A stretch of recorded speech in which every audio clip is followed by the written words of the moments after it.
جیسے پنجاب گورنمنٹ نے امپلیمنٹ کیا تھا، وہاں پہ ایکٹ بنایا گیا تھا اور ان کو ترجمے کے ساتھ قرآن شریف پڑھانا اور ناظرہ پڑھانا، اس میں پنجاب میں ملک علی کٹھانہ صاحب جنہوں نے کیس کیا تھا اور اس کو امپلیمنٹ کروایا تھا پنجاب میں. تو اس طرح ہم چاہ رہے تھے کہ جیسے کے پی کے میں بھی اسی طرح نصاب میں ان کو ایکٹ بنا کے پھر رول بنا کے امپلیمنٹ کر کے کروا لیا تھا. تو ہماری آنریبل ہائی کورٹ سے یہ استدعا تھی، جس پر آنریبل ہائی کورٹ نے سابق بینچ جو تھا وہ سابق چیف جسٹس نعیم اختر افغان صاحب تھے اور جسٹس امر رانا صاحب تھے، جنہوں نے اس کیس کو سنا اور گورنمنٹ آف بلوچستان کو ڈائریکشن دی تھی کہ آپ یہ ایکٹ بنا دیں، Balochistan compulsory teaching of the holy Quran act 2023، تاکہ یہ ایک ایکٹ کے شکل میں آ کر اور اس کو امپلیمنٹ کیا جائے، جو کہ بلوچستان اسمبلی نے اس کو پاس کروا دیا تھا. اس کے بعد جو 27 مئی 2024 کو بلوچستان گورنمنٹ نے اور education department specially education department کا منسٹر راحیلہ درانی صاحبہ اور سابق سیکریٹری صالح ناصر صاحب نے خواہشوں سے رول بنے اور کیبنٹ سے ان کو پاس کروا لیا تھا. ابھی یہ ہوا کہ اس کے پچھلے سال یہ ہونا تھا کہ ان کو انکلوڈ کرنا تھا، کچھ وجوہات کی وجہ سے وہ ٹیکس میں نہیں آئے. ابھی جو ہے بلوچستان ٹیکس بورڈ کے چیئرمین گلاب خان خلجی صاحب اور سیکریٹری نیاز ترین کی نگرانی میں تمام متعلقہ جماعتوں کا کلاس 1 سے لے کر 12 کے لیے ناظرہ اور ترجمہ قرآن کی کتابوں کی ترتیب اور تصدیق چھپائی کے عمل میں ہے اور انہوں نے دے دیا ہے. تو آنے والے جو سال ہے مارچ سے تو انشاءاللہ یہ اس میں انکلوڈ ہوگا. تو ہمارا اسپیشل جسٹس نعیم اختر افغان صاحب اور جسٹس امر رانا صاحب کا شکریہ ادا کرتے ہیں کہ انہوں کے کوششوں سے اور گورنمنٹ کی طرف سے جو سیکریٹری صاحب تھے صالح ناصر صاحب اور منسٹر راحیلہ درانی صاحبہ نے بہت کوشش کی اور اس کو انکلوڈ کی، تو ہم ان کا شکریہ ادا کرتے ہیں. اور انہوں نے یہ جو ایک بنیادی جو مسئلہ تھا کہ قرآن شریف کا لوگوں کو اسٹوڈنٹ کو اس کی بنیادی چیزوں کو بتانا کہ اسلام کا جو بنیادی رکن ہے اور حدیث، یہ ساری چیزیں پہلے تھی اور لمیٹڈ تھی، لیکن ابھی ڈیٹیل میں 1 سے لے کر 5 کلاس تک صرف ناظرہ ہوگا اور اس کے بعد 6 سے 12 کلاس تک وہاں پہ یہ لوگ ترجمہ پڑھائیں گے قرآن شریف کا. تو یہ آج کا پریس کانفرنس ہم نے اس مد میں کیا ہے. اور ابھی ہمارے ساتھ سلیم کوکر صاحب ہیں اور مرویز صاحب ہیں اور طاہر صاحب. تو کوکر صاحب ہی سلیم کوکر صاحب ہی آپ کچھ کہنا چاہتے ہیں تو سر آپ.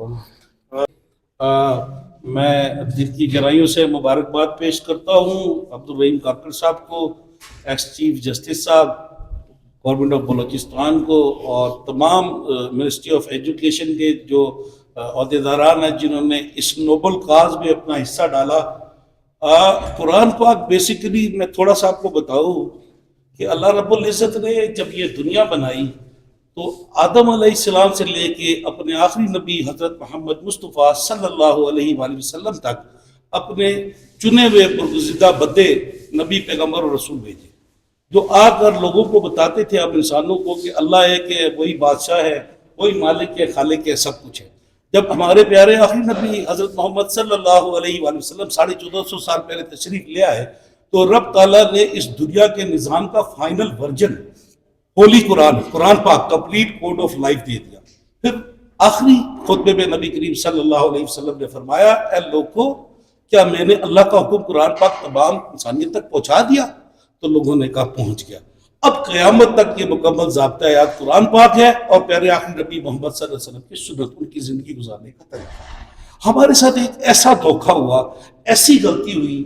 اگر آپ اپنے دلوں پہ ہاتھ لگا کر سوچیں کہ ہم نماز پڑھتے ہیں، عربی پڑھ رہے ہیں، مگر ہمیں سمجھ ہی نہیں آ رہی اللہ پاک کیا فرما رہے ہیں. اللہ ہم سے مخاطب ہے، کلام کیا ہے رب تعالیٰ نے. ہم قرآن پڑھ رہے ہیں, میں بچپن سے قرآن کی عربی سکھا دی گئی ہے, بٹ ہمیں ان کا مطلب ہی نہیں سمجھ میں آتا. آج ہم انگریزی سمجھ رہے ہیں, اردو سمجھ رہے ہیں اور لینگویجز سمجھ رہے ہیں. Why we can not understand اللہ کا کلام قرآن؟ تو لہٰذا یہ بہت بڑی کاوش ہے.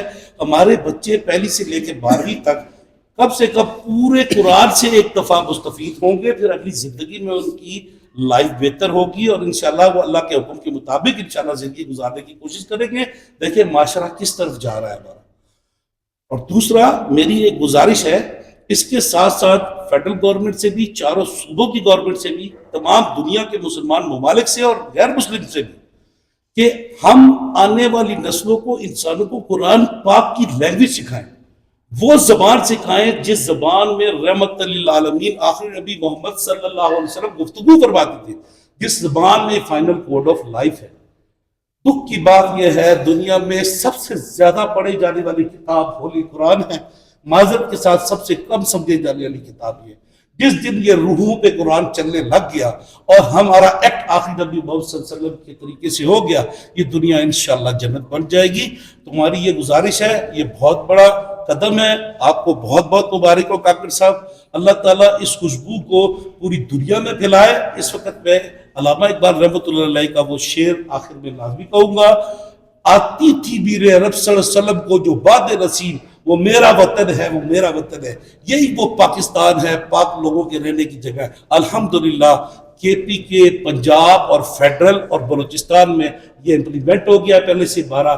ہم گزارش کرتے ہیں یہاں سے سندھ گورنمنٹ سے بھی, وہ بھی اسی طرح اسمبلی سے پاس کر کے اپنے تمام اسکولوں میں اس کو امپلیمنٹ کرے, اور انشاءاللہ پوری دنیا کے اسکولوں میں, پوری دنیا کے انسانوں میں یہ قرآن کا نظام, قرآن سمجھ آئے گا اور اس پر عمل ہوگا اور یہ دنیا جنت بن جائے گی.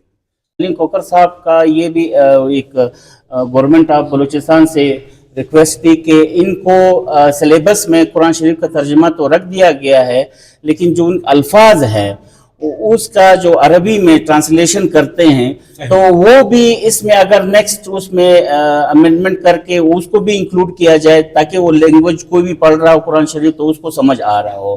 تو یہ گورنمنٹ آف بلوچستان سے یہ ریکویسٹ تھی, اور منسٹر صاحبہ راحلہ درانی صاحب اور جو موجودہ سیکرٹری صاحب ہے ان سے گزارش ہے کہ اگر نیکسٹ اس میں نصاب میں یہ چیز بھی انکلوڈ کریں کہ تاکہ وہ ترجمہ اس کو سمجھ آ جائے کہ وہ الفاظ کے کیا معنی ہے. مہربانی.